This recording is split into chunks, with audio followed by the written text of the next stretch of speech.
આપણે ઘણીવાર નથી કોઈ અપક્ષમાં ઊભો હોય તો આપણે પછી જઈએ એટલે પછી આપણને ખબર પડે કે ફલાણા ભાઈએ ફોર્મ ભરાવ્યું છે તેને બોલાવીએ કે ભાઈ આને ઓલાને કહો ને ક્યાંય લઈ તા શું કે તમે મોડા પડે ને મેં જ ઊભો કર્યો હુળ હુળ જેને કહેવાય.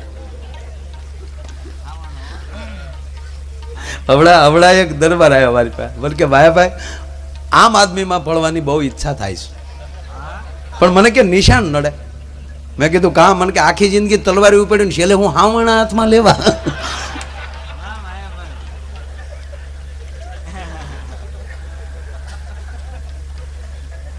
મજા આવે. અને ભોળાનાથ પાસે આવા જેટલા ભોળાનાથ એટલે મોટો માણસ. ભગવાન શંકરની જટા એટલે પથરાણેલી વ્યક્તિ અને એની જટામાંથી ગંગા નીકળે એનો અર્થ એ છે કે જેના ખોપરામાંથી કાયમ પવિત્ર જ વિચાર નીકળતા હોય એ આજની ધરતીનો શંકર. સારા જ વિચારો જેના ખોપરામાં નીકળતા હોય પવિત્ર ગંગા જેવા અને ફેલાણેલો માણા હોય બધાને ઢાંકી શકતો હોય. ભોળાનાથ પાસે આવું બહુ આવતું એટલે ભોળાનાથે કીધું કે ભાઈ આમાં મારું કાંઈ હાલે નહીં ભાઈ. આવી રીતે બધું હાલતું હતું ને ઓલા કે પણ ઓલા મારે બહુ આડે થેડ ઘા કરે બાબુ હોજ વાળે. માં પાર્વતીજી બેઠા બેઠા સાંભળતા બહુ દેવતાઓ રોવા મળ્યા ને પછી માં એક કાને સાંભળતા હતા ને તમે જેમ પાર્વતી સાંભળતા એમ તમે ઘડી સાંભળો ઓય ઘડી સાંભળો છૂટા જોતા પછી લઈ લેજો. હમણાં જસુભાઈ ખરેખર માણા બહુ આપે તો હમણાં મને કીર્તિદાનભાઈ હતા વારાહી રાંધનપુર પાસે ગૌશાળા માટે પ્રોગ્રામ હતો 1.5 કરોડ રૂપિયા થયા ખાલી ગોળ.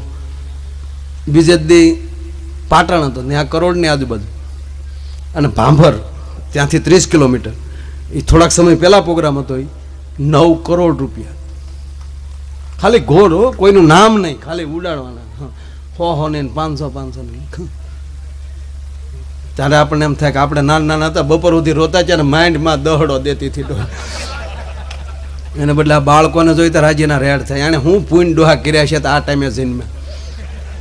અને અમુક ઘરે જન્મ થાય ને એ ભગવાનની કૃપા કહેવાય. બાકી ગોધરા બાજુ જન્મ્યા હતો ગટરું ગાળી ગાળીને મરી ગયા હોત ને ક્યાંય બાવળે ટીંગાતા હોત. આ કોઈ એમ કહેતા કૃપા કૃપા કૃપા એટલે શું? અમુક ઘરે તમારો અને અમુક વરણમાં જન્મ થઈ જાય એ મોટામાં મોટી કૃપા કહેવાય. અમુક નામ મળે એ કૃપા કહેવાય. નકર આપણે આપણા નામનો એમ થાય કે મારું નામ માયાભાઈ કે કંઈક બીજું હોત તો કેવું લાગત. આ કૃપા જ કહેવાય. આ બાળકો આમ જોવો જોઈએ કેવા આમ જો કેવું ડાયું થઈને બેઠો ડમર્યું જો. તારું શું નામ ભાઈ?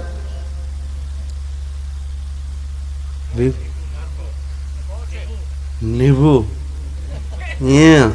બેન ભણાવે ને હા કારણ કે એનો વિવેક કહી દે ગુરુની અસર તો થાય ને. તારું નામ શું થાય કે મારું નામ રમેશ છે માની લેવાનું બેન ભણાવે છે કારણ કે ગુરુની અસર થાય. હું નામ તક ભૂરો સાહેબ ભણાવતા હોય.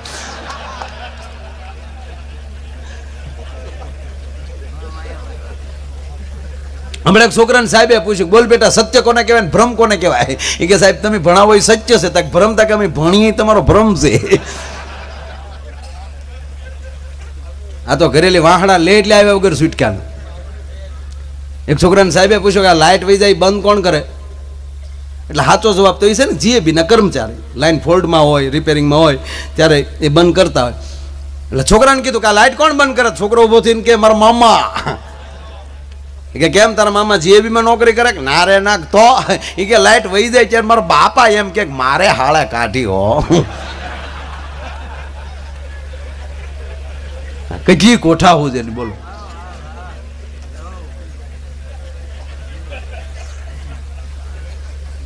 એક બેન ઘરે મહેમાન આવ્યા એટલે એની બાએ છોકરાને કીધું કે જા બાજુવાળા આપણા સવિતાબેન છે ને એને એની પાસેલી બેટા કાચના ગ્લાસ નહીં લેતા આપણે મહેમાન આવ્યા છે.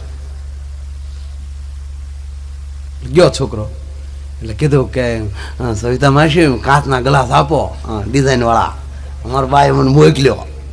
એટલે તરત સવિતાબેને વળે આમાં હાડલે લૂસી લૂસીને આપ્યા. કાલે બેટા લેતો જા. બીજું કાંઈ કીધું તાર મમ્મીએ? બીજું એ કીધું કે સવિલી નો આપે તો કવલીને કીધું જાય. આની મોઢે હાસુ ન બોલાય, ડોહા કહી દે. ઓલી દેતી હતી મૂકી દીધા કે જા તો લઈએ કવલીને ગીરેલી. બાળક છે ભગવાનનું રૂપ છે, જેવું સાંભળે એવું કે છે. પણ આ 21મી સદી આ 13 વર્ષની પૂરીના 14મા વર્ષમાં લહેર કરે છે. આમાં આપણે જીવીએ છીએ ને, આ યુગનો ઇતિહાસ પણ નોખો થવાનો.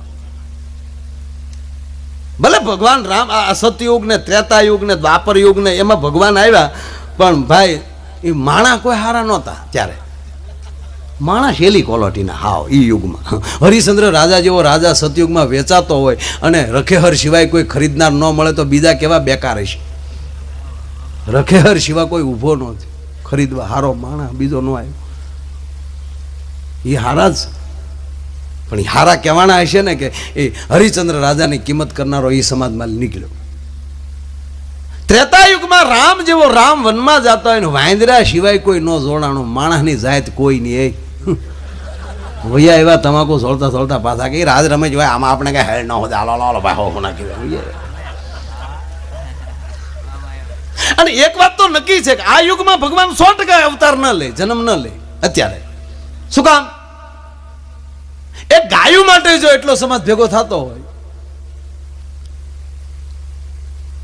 ગામમાં પોલીસ ક્યારે આવે? કોઈ ગુનો કર્યો હોય ત્યારે. અને એ પાછો જેવો ગુનો હોય એવો અધિકારી આવે. પીએસઆઈ નો આવે હાવ નાના નાના કેસમાં. એ જમાદાર પોર્ટફોલિયો લઈને આવે, હાજર થાય કે નહીં ને તાર પછી મોકલી દેજો ને, પછી સમજી લેજો. પણ એસપી જયારે આવે અથવા તો ડીઆઈજી ની આખી એમ કહેવાય કે આખી સ્કોડ આવે, ત્યારે માનો ને ગુનો મોટો હોય, એને બદલે વિચાર કરો કે ભગવાન પોતે આવતો હશે ત્યારે કેવા ગુનેગારો હશે. અત્યારે ન આવે ભગવાન. આમાં કોઈ અત્યારે કોઈ જગ્યાએ દુર્યોધન કે કોઈ છે જ નહીં. દુર્યોધન થવું કે નાની માના ખેલ છે? 3 કોથળી પીધે દુર્યોધન થઈ જવાય? ઘણા તો હાજે 2 કોથળી પીને રાવણના દીકરાથી નાટામાં. એમ નો રાવણ થવાય. એ 10 માથાળો હતો ડોહો, અને આપણે એક માથું છે તો હસવતા નથી, ગમે અહીંયા અફળાવીને બેઠા હોય. હમણાં એક ભાઈને ખંભે આમ રૂમાલ ને માથે પાટો બાંધેલો, એક રૂમાલ લાલ સોળ થઈ ગયેલો.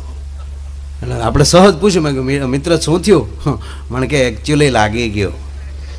શું લાગ્યું? મને કે તમે આપણે જે બીજા નંબરની બજાર છે એ શેરીનો ખાંચો વળો, ત્યાં એક થાંભલો ઊભો છે એ જોયો? મેં કીધું હા. એમાં અવડો ખિલ્લો છે એ જોયો? મેં કીધું હા. મને કે મેં નહોતો જોયો. લે પણ સીધું કે ને કિલ્લો લાગ્યો એમ. અમુકની વ્યાખ્યા જ લાંબી લાંબી લાંબી કરે.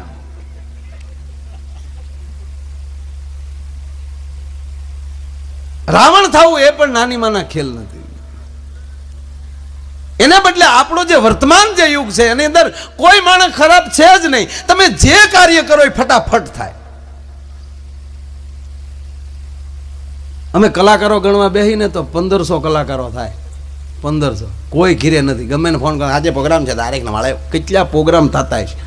પેલા ગણ્યા ગાંઠ્યા હતા તો 150-150માં વાતળિયું વગર તાળિયું કરી કરીને વૈયા ગયા. એને બદલે અવડા કલાકારોના પેમેન્ટ, અને કેટલાય કલાકારોના આવા માઇક વાળા તો કેટલાય બધા એ તો આમાં વોલ્યુમ ધારા કરે છે બધા. જેટલું જ્યાં જોવો ત્યાં કાંઈક નું કાંઈક કામ થાય. આઈ જો વહેલા પ્રોગ્રામ પૂરો કરી નીકળે તો રસ્તામાં 2 ડાયરા તેવા હોય 200 કિલોમીટરમાં, કેમ થાય હાલો ઘડી કાવું મારતા જાય. કોઈ દેવસ્થાન નબળું નથી રહ્યું. કોઈ અરે ખાલી આ વર્ષે બાપુ કોઈ સાધુ થઈને આમ ખાલી મઠી બનાવી હોય ને, ઓણ ક્ષીપ્યો ખોડ્યો તો પોર સ્લેબ ભરાઈ જાય.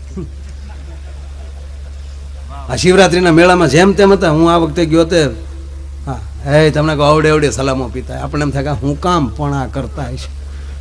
ઉભડક બેઠા હો પાછા. આજે દર્શન કલા વતાવ્યા થાય નહીં ડો આપણને. અરે સાડે મેં હાલા કલાકારો દો ભાઈ અવડી સલમ. એક જણો જાતો હતો, કોકે કીધું ક્યાં જાવ છો? તક શિવરાત્રીના મેળામાં જાવ છો. કહેતો તો બહુ સારું. આમ જો શિવરાત્રીના મેળામાં જાતો ને કોઈ દિગંબર સાધુના દર્શન થઈ જાય ને એના પગ પકડી જો ને એના આશીર્વાદ મળી જાય એટલે કલ્યાણ થઈ જાય. એ કે એમ તક આ દિગંબર કેવા હોય? તક એ પોતળું પહેર્યું હોય નાનું એવું, બસ એમ કે હા ઓલો બસ એને દિગંબર મગજમાં ગળી ગયા. હજી દામો કુંડે પગ્યો ત્યાં દિગંબર મળી ગયા. બે પગ એ બાપુ આશીર્વાદ આપો કે પગ મૂક ની કે પણ તમે દિગંબર નથી તા કે ના રે ના દામો કુંડમાં નાતો થો કપડા કોક લઈ ગયું હું ઉનાનો સૌ આ મેં ઘણા ગોઠવાઈ ગયા થેલા વ્યાઈ ગયા બાપુ પાસે વ્યાઈ ગયા. બહુ સરસ.